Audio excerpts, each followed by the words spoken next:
ఎలాంటి వాడైనా సరే అది ఒక సూపర్ మ్యాన్ గా లోపల అనుకున్నా సరే దేనికి ఎంత విలువ ఇవ్వాలో అది ఇవ్వాల్సిందే. ఈరోజు జననాయకుడు ఆర్మీతో పెట్టుకున్నాడు. ఎందుకు సెన్సార్ ఆలస్యమైంది? సెన్సార్ ఎందుకు ఆలస్యమైందంటే సరే పొలిటికల్ డ్రామాలు ఇవన్నీ పక్కన పెట్టండి, పొలిటికల్ డ్రామా ఎక్కడ ఉంటూనే ఉంటుంది. కానీ ఆర్మీని కూడా కించపరిచే విధంగా కొన్ని సీన్లు ఉన్నాయి. అందుకే సెన్సార్ వాళ్ళు ఆపారని ఇప్పుడు బయటకు వచ్చింది ఒక న్యూస్. ఆ ఆర్మీ సీన్లు మార్చమంటున్నారు. అంటే ఆర్మీని కూడా నువ్వు దాటిపోయి ఒక సూపర్ హీరో అయిపోయావు. అక్కడ ఇతను సూపర్ హీరో అయిపోయి ఆర్మీని కించపరిచాడు. అంటే అక్కడ ఏదో కించపరిచే విధంగా డైలాగ్ కాదు, ఆ సీన్. అంటే ఆర్మీని తక్కువ చేసి మనోడు సూపర్ మ్యాన్ అయిపోయాడు. అంటే ఇండియన్ ఆర్మీ ఎందుకు పనికిరాదు వీడి దగ్గర అన్న విధంగా ఆ సీన్ ఉంది. సరే ఇక్కడ ఇండియాని కాళ్ళ కింద పెడతాను, లేకపోతే హిందుత్వాన్ని అవమానించడం అవన్నీ పక్కన పెట్టండి. బీజేపీ మీద కూడా ఇప్పుడు బురద జల్లుతున్నారు. ఈ సెన్సార్ సర్టిఫికేట్ ఆగిపోవడం వల్ల ప్రధానంగా బీజేపీ దీని వెనక ఉంది, బీజేపీ ఆపిస్తుంది. బీజేపీకి ఏంటి అవసరం? ఇంకా దానివల్ల ఇంకా ఎక్కువ నష్టం బీజేపీకి ఇలా ఆపడం వల్ల. కానీ ఇండియన్ ఆర్మీని కనుక మీరు కించపరిచే విధంగా సినిమాలు బయటకు వస్తే అప్పుడు సెన్సార్ వాళ్ళు ఏం పీకుతున్నారు అంటారు కదా, సెన్సార్ వాళ్ళు ఏమైనా కళ్ళు కాకులు ఎత్తుకెళ్ళిపోయి అంటారు కదా.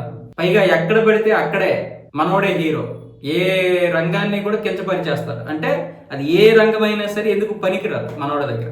అంత సూపర్ హీరో మనోడు. మామూలుగా మీరు హిందుత్వాన్ని చాలా చోట్ల అవమానిస్తాడు ఆయన చాలా సినిమాల్లో. కానీ అది మనకు తెలియకుండా ఉంటది. అది తెలియకుండా ఉంటది అనుకుంటాడు తెలివితేటలుగా, అది అందరికీ తెలుస్తుంది కానీ ఎవడు పట్టించుకోడు.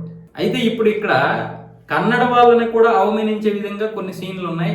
అది కనుక రిలీజ్ అయితే అది పెద్ద, అంటే 2 రాష్ట్రాలకి ఒక పెద్ద ఇష్యూ అయిపోద్ది. ఇలాంటి పనికిరాని సీన్లన్నీ తీసియండి అని సెన్సార్ చెప్తుంది. అలాగే ఈ కాంతార వేషధారంలో కూడా కన్నడ వాళ్ళని అవమానించే విధంగా, ఒక వర్గానికి కించపరిచే విధంగా ఉంది అని సెన్సార్ వాళ్ళు చెప్తున్నట్లు తెలుస్తుంది. బాబా మాస్టర్ ఉన్నాడు కదా, ఈ బాబా మాస్టర్ తో ఆ యొక్క సీన్ చేయించినట్లుగా తెలుస్తుంది కాబట్టి దాన్ని తీసిమంటున్నారు. అలాగే ఆర్మీది ఈ 2 తీయకపోతే సినిమా రిలీజ్ చేయడానికి కష్టం అని వీళ్ళంటే, ఆ 2 తీసేస్తే సినిమాలో ఎలివేషన్ తగ్గిపోతుందంట.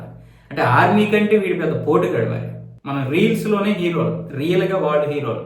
ఈ దేశంలో ప్రాణాన్ని కూడా లెక్క చేయకుండా ప్రాణ త్యాగాలు చేసి దేశాన్ని రక్షిస్తున్నటువంటిది ఆర్మీ. నష్టాలు వచ్చినా చేస్తున్నటువంటిది వ్యవసాయం. కాబట్టి సైనికుల్ని రైతుల్ని మనం ఎప్పటికీ గౌరవించుకోవాలి. మనం ఇస్తున్నాం జీతాలు, దానికి ఎందుకు పనికిరావాలి?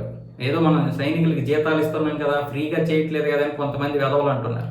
అసలు మేము ఈ జీతాలకే చేయము, మేము కూడా అందరిలాగే ఇక్కడే ఉంటామంటే అప్పుడేం పీకుతాం. ఒకవేళ వాళ్ళు జీతం కోసం ఉద్యోగం కోసమే చేరుతారు, కానీ చేరిన తర్వాత మాత్రం ఈ దేశం కోసమే పోరాడతారు. అలాంటి వాడే సైనికుడు. ఈరోజు ఆ బార్డర్లో ఆ ప్రాణం పోతుంది, నువ్వు ఒకటి వెళ్ళకు అంటే ప్రాణం పోయినా పర్లేదు, నా వల్ల ఈ దేశానికి ఉపయోగం కాబట్టి ఈ దేశానికి ఎవడు కూడా లోపలికి రాకుండా అన్ని విధాలుగా అక్కడి నుంచి ప్రాణత్యాగం చేసేవాడు ఒక సైనికుడే. ప్రతిదానికి డబ్బుతో ముడిపెట్టకండి పనికిరాని విషయాలన్నీ కూడా. ఇక ఈ హీరో రీమేక్ నుంచి రీమేక్ తో మొదలెట్టాడు, మళ్ళీ ఇప్పుడు రీమేక్ తో ఎండ చేస్తున్నాడు. అది కూడా మళ్ళీ ఆర్మీతో పెట్టుకుంటున్నాడు. అవసరమా?